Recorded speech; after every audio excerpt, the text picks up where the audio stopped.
আজকে যখন আমি ঘুম থেকে উঠে দেখি পাশের বাসার এক ভাবি চিৎকার করে দরজা বন্ধ করে কান্না করতেছে। তখন আমি যাই না যাই করে গেলাম, যাই দরজা নক করলাম, দরজা খুলে দিল ভিতর থেকে। আমি বলতেছি, ভাবি কান্না করতেছেন? তাই শুনে আসলাম। ওনাকে বললাম, ভাবি কি হয়েছে, এত এভাবে কান্না করতেছেন কেন?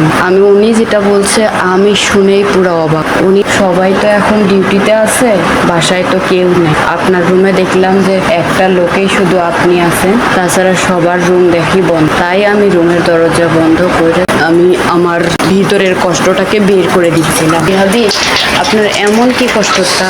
কেউ থাকলে আপনি কান্নাও করে সেটা প্রকাশ করতে পারেন না, কাউকে বলতেও পারেন না, সেটা আমাকে বলতে পারেন, বলেন ভাবি প্লিজ। তো উনি বলতে চাইলো না। আমি যাকে কষ্টের কথা বলবো সে আমাকে কষ্টের কথা শুনে আমার থেকে দূরে সরে যাবে, আমার সাথে আর সম্পর্ক রাখবে না। এই যে আপনার সাথে আমার ভাবি একটা সম্পর্ক আছে, এটাও আর থাকবে না। আপনি আমাকে দেখলে দরজা লাগিয়ে দিবেন, মুখ ফিরিয়ে নেবেন, এরকম করে বললাম না ভাবি এরকম করবেন না, আপনার কষ্টের কথাটা আমাকে বলতে পারে। তো উনি আমাকে বলতে চায় নাই। আমি এক পর্যায়ে ওনাকে বলছি যে ভাবি আপনি যদি কষ্টের কথাটা আমাকে বলেন তাহলে আপনার কষ্টটা কিছুটা হলেও কমবে আর ভালোও লাগবে। আর আপনার ভিতরে যে ক্ষতটা হয়েছে না, কান্নার মাধ্যমে প্রকাশ করতেছেন না, আপনার ক্ষতটার কথা যদি কেউ জানে আপনার মনটা অনেক হালকা লাগবে। আচ্ছা ভাবি শোনেন, তাহলে আমার দুঃখের কথা কেউ শোনে না, যাকে বলি সে আমাকে অবহেলা করে। তাই আমি কাউকে না বলে, কেউ যখন বাসায় না থাকে, নীরব থাকি, তখন আমি দরজা বন্ধ করে একা একা জোরে চিৎকার করে কান্না করি। কান্না করে আমার বুকের কষ্টটা দূর করে দেই। আমি রিলেশন করে বিয়ে করেছি, তখন আমার বাবার অবস্থা খুব ভালো ছিল, ভালো জমাজমি ছিল, ভালো ফসল পাইতো, ফসল ফলাইলে ভালো টাকা ঘরে আসতো। আমি তখন স্কুলে পড়তাম। দেখতে দেখতে স্কুল কলেজে ওঠার সাথে সাথে আমি প্রেমে পড়ে গেলাম। কত যে ইমপ্রেস করে আমাকে প্রেমে ফেলাইলো, আমি বুঝতেও পারিনি কি থেকে কি হয়ে গেছে। ওকে বললাম আমার পরিবার থেকে কেউ রিলেশন করে বিয়ে করে নাই, যেহেতু আমিও করতে পারবো না, কারণ আপনি যদি এস্টাবলিশ হন তাহলে করতে পারবো। তো বললো যে কোনো সমস্যা নাই, আমি এস্টাবলিশ হয়ে তোমার বাবা মাকে বলবো। কিন্তু একদিন হঠাৎ করে বলতেছে তোমার একটা স্বাক্ষর লাগবে। আমি বলছি আমি কিসের স্বাক্ষর দেবো? তো ও বলল যে পরবর্তীতে যেহেতু আমি তোমাকেই বিয়ে করব বউ হিসাবে, ব্যাংকে একটা জমা দিস। তো আমি বললাম যে আমি তো কাগজপাতি কোনো দিচ্ছি না, আমি না পারি স্বাক্ষরটা দিয়ে দিচ্ছি যে আমি তোরে ভালোবাসি আর বিয়েও করব, ফার্স্ট লাইফ ওর সাথেই প্রেম করব। আমি মেয়ে বলা ভালা অনেক সহজ সরল, ও যেভাবে বলছিল আমি সেভাবে খালি স্বাক্ষরটা দিয়েছিলাম। তারপরে দেখলাম যে ওই আমাকে ব্ল্যাকমেল, যে আমাদের নাকি, আমার খালাতো বোন ছিল, ওকে বলছে আমাদের নাকি বিয়ে হয়ে গেছে। আমি বললাম যে না আমি তো বিয়ে করিনি। তো ও বললো যে হচ্ছিল বিয়ে করে ফেলেছি। আমি ওই স্বাক্ষরটা দিছিলাম না, ওটা নাকি বিয়ের স্বাক্ষর। আমি জানি না, আমি তখন ছোট ছিলাম, বয়সে ছোট, বুঝতেও পারি নাই, মাত্র ইন্টারমিডিয়েটে ভর্তি হয়েছি, অতটা বুঝতে পারি নাই যে আমাদের বিয়ে এভাবে হয় না, অন্যভাবে হয় বা অন্য কিছুটা হয়। আমি মনে করছি সে স্বাক্ষর দিলেই বুঝি বিয়ে হয়ে যায়। ওকে ব্ল্যাকমেল করলো, আমার কাছ থেকে স্ত্রীর মর্যাদা চাইতে লাগলো, একান্তে নিয়ে গেল।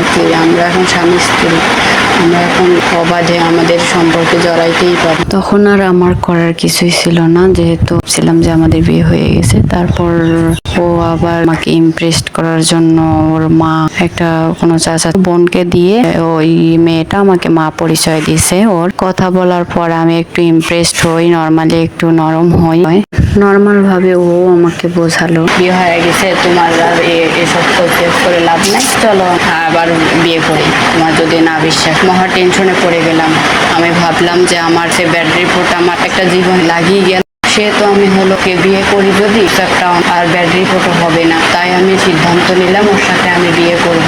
ইন্টারমিডিয়েট ফার্স্ট ইয়ার থেকে সেকেন্ড ইয়ারে ওঠার পরীক্ষা দিচ্ছি, এর মধ্যে একদিন পরীক্ষা দিতেই হঠাৎ করে বললো যে আমরা কিন্তু চলে যাব। আমি কিছু জামা কাপড় লোন দিতে দিছিলাম, সেগুলো নিলাম। আমার সেদিন ইসলাম শিক্ষা পরীক্ষা ছিল, ওই পরীক্ষা রেখে আমি চলে গেলাম ঢাকায়। একটা লোকাল গাড়িতে আসি, আমি তো কখনো গাড়িতে চড়ি নাই, আমার অবস্থা খারাপ। তারপরে চলেও আসতেছি, কান্না করতেছি সারা রাস্তা। ও আমাকে বলতেছিল যে তুমি আমাকে এর কাছে ধরিয়ে দিবা, এই জন্য কান্না করতেছ।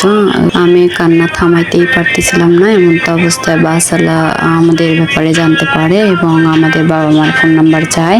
ওনারা ব্ল্যাকমেল করে ওনারাও আমাদের কাছ থেকে কিছু টাকা নিল। তো আমাদের কাছে টাকা শেষ হয়ে গেল। তারপর ওর ফুফাতো বোনের কাছ থেকে 500 না 1000 টাকা নিল, সেটা আমি জানি না, আজ থেকে 10 বছর আগের কথা। তো ওর ফুফাতো বোন টাকা দিছিল। ও বলছিল আমি একটা বিপদে পড়ছি আপু, আমাকে কিছু টাকা দিয়ে এখনই লাগতো, দিল। ও আমি বাসে বসে থাকা অবস্থায় ওই রেস্টুরেন্টে যায় কিছু খেয়ে আসলো। আমাকে বলেছিল কিন্তু আমি খাইনি। ওই দিনেই বুঝতে পারছিলাম যে ওই আমাকে কতটা ভালোবাসে। আমি খাচ্ছি না, আমি কান্না আর ওই যায় খেয়ে এলো, তবুও আমি অত কিছু, ও আমাকে ভালোই বাসবে না, ও আমাকে একদিন অবহেলা করবে, এত কিছু বুঝি। তারপর আমরা ঢাকায় আসলাম। ঢাকায় আসার পর বাড়ি থেকে ফোন দেওয়া হলো, বাড়িতে থেকে যেতে বললো। তারপর আমরা বাড়িতে পরের দিনে বাড়িতে আসলাম।